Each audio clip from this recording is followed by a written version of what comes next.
So you want to be a game master. Good, because we need more.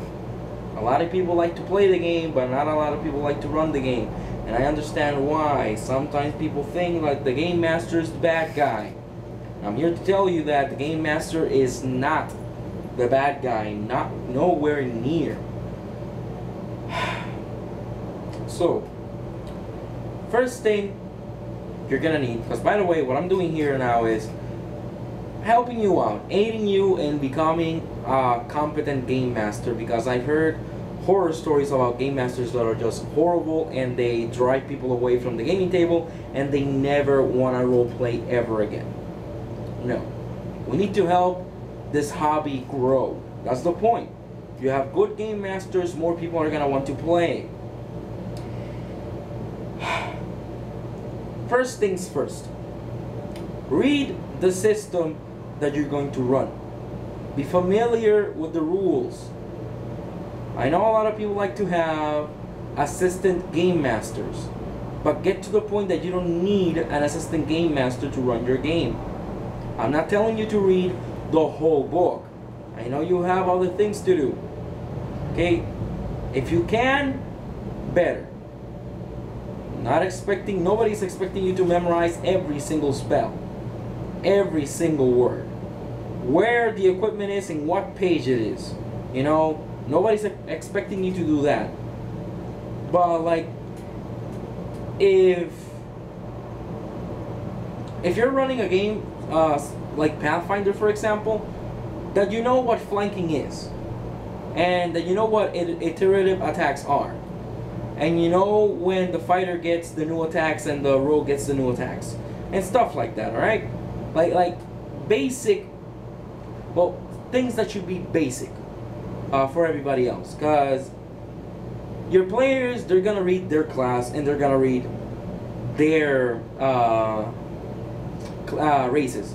That's what they're gonna read, and they're probably gonna have that memorized. Okay.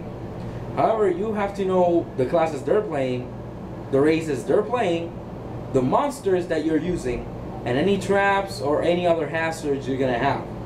You need to know what they do, because taking out the book to read every 20 minutes just to check up on a rule, it slows down the game to a crawl. Trust me, you don't want that, because then the game gets boring. So, most importantly, well, not most importantly, one of the most important things, because I'm going to get into the most important thing later, but one of the most important things is know the rules, know the system that you're running. That if somebody asks you, what do I have to roll, or what dice do I have to roll, that you know what dice the game uses. Because, I mean, if you don't even know that, you honestly shouldn't be the game master, you should be just a player. Find somebody else that's a game master. But besides reading, because again, this tabletop role-playing games is a very reading-heavy hobby. If you don't like reading, honestly, this hobby is not for you. It's not. I'm sorry. I'm sorry if you feel insulted because of that, but it's not a game for you. It's not your hobby. Because if you don't read, then you're gonna be dragging down the game when you're like, oh, I forget what this does. Oh, let me check what this does. Oh, at what level do I get such and such? That slows down the game, and you know, it bothers people, and you could potentially kill a game like that. The other thing is, be consistent. And this is very important as well. You have to be very consistent. If you're running, a high-octane action game where you have chase scenes all around them, where you have explosions happening while they're fighting and stuff like that, that's cool. I like games like that. Suddenly, don't have a session that is all exploration and intrigue and mystery, because it clashes. You could make it work, but I'm basing myself off on the fact that maybe, you know, if you're a new game master, you shouldn't do that, because again, you should try to be consistent. And not even with the theme, also with the creatures, even with the creatures. Let's suppose like you're playing a game where you're trying to stop a lich, because you know, like generic stuff. trying to stop a lich, right? And the PCs are fighting a lot of skeletal minions. Alright, excellent. And zombies and other monstrosities. And then, you know, like Draco Lich here or there, like when they're very, very high level. But then you start putting aberrations in there as well. Or constructs.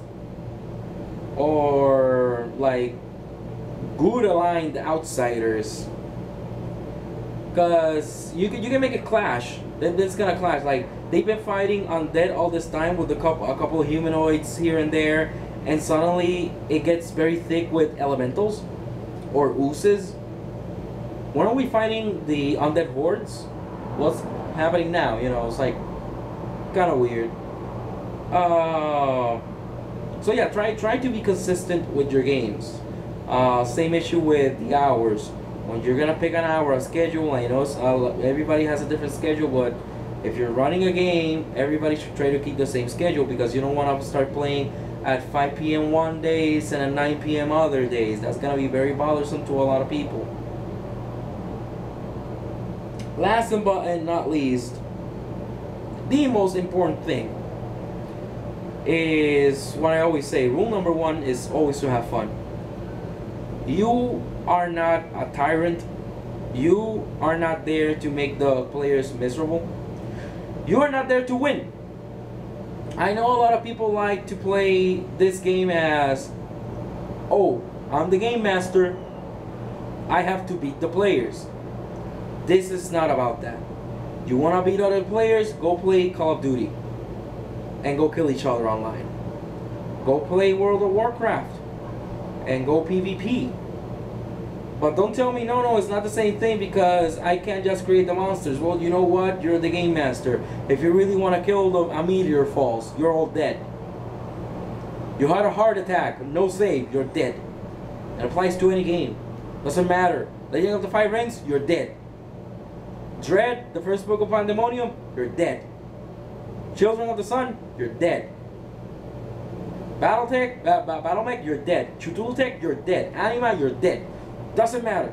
You're the game master. You have the power to do anything you want. But you have that power, and it's your responsibility that you have that power to make sure everybody's having fun in the game. That's the purpose.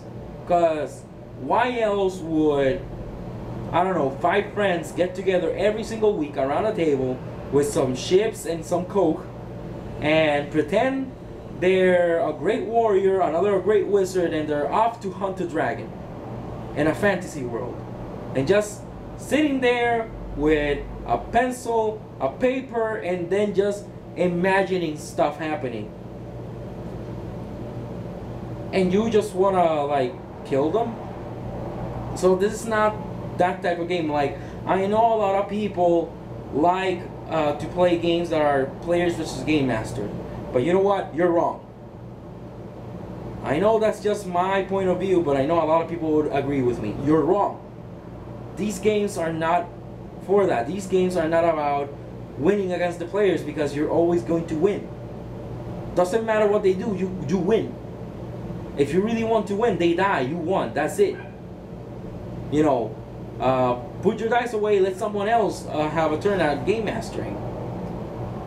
But you're there because everybody wants to have fun. You want to have fun? Tell an engaging story.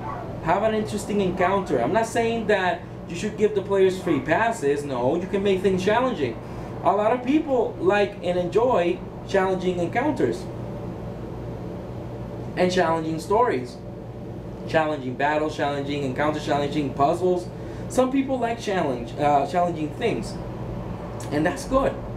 But don't abuse about that either, because you can't have everything is very challenging, because then there's no, like, to break pace you would have to put something not challenging, and then it's just gonna be weird, because then why even put it there? So yeah, you're there to mediate the fun. You're there to make sure everybody's having fun.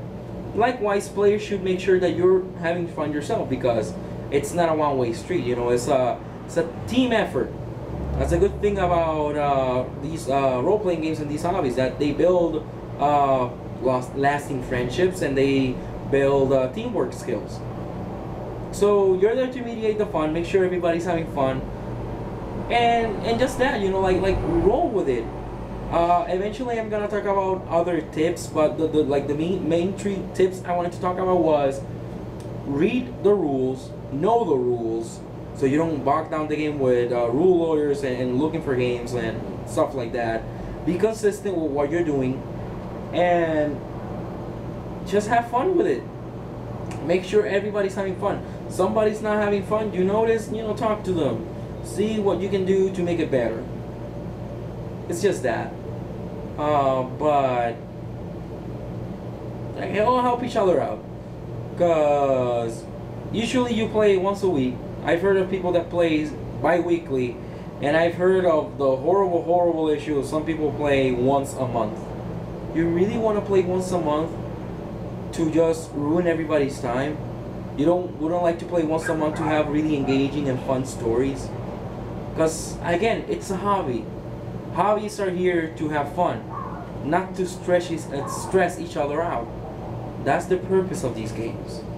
So, I'm ARMR, that's ARMR, signing off. Until next time, remember rule number 1, always have fun.